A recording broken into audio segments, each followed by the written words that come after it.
Alright, here's a really cool chord concept that I figured out when I was first playing guitar.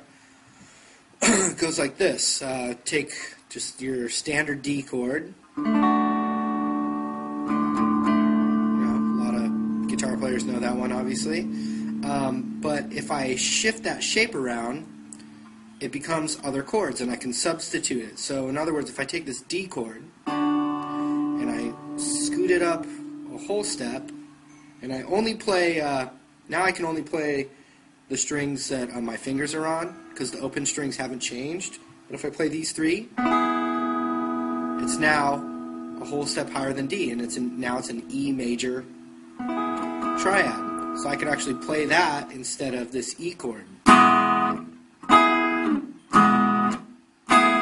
So I could keep moving it. Here's D, whole step to E, half step to F, because in music, E to F is always a half step. So here's an F major. I'll move it up another whole step to G.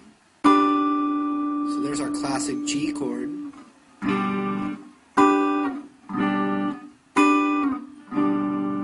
Move it up another whole step, and I have A.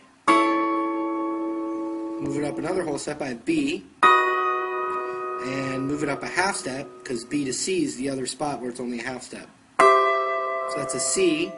And then I can move that up again, and I'm at the octave of D. Like that. So let's see here. I could take a regular G strum, loop it. There's D, whole step to E, half step to F, whole step to G.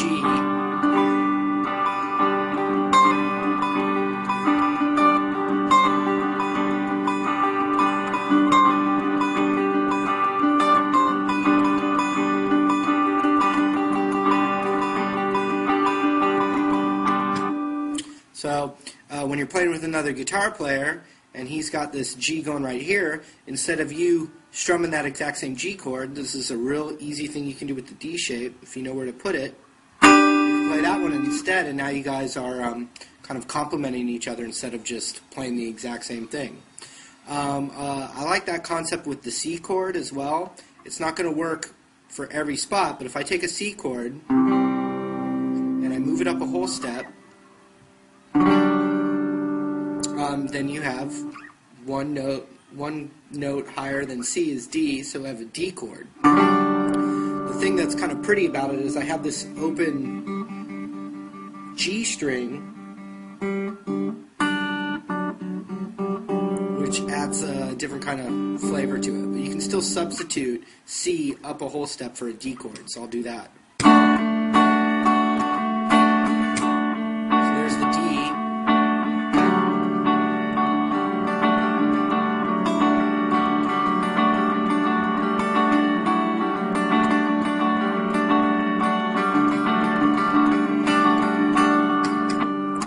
So that C chord's not going to work for every half step, like I said, but it works really well as a D chord. C up a whole step.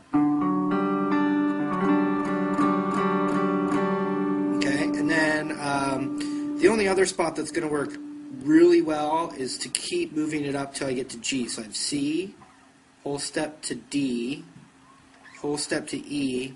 It doesn't really sound that good because of that G string, and then a half step to F. It's doable but not great, but then a whole step to G, and that's a really good G chord. So I'm taking the C shape and going, moving it up to G. Sounds really good. Check it out.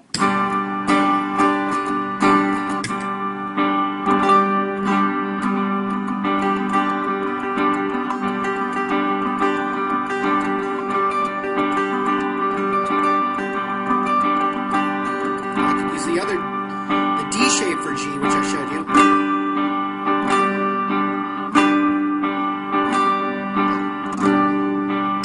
So those are all G chords now.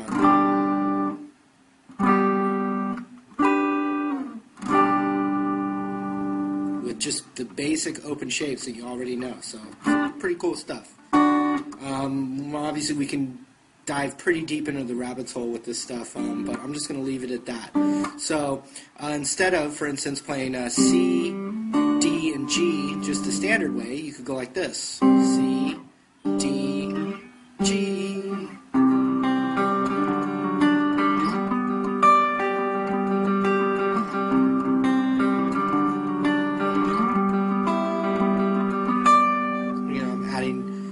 Just experimenting with extra fingers. The other thing you can experiment with are some nice, open hammer-ons from the chord, like with your middle finger here.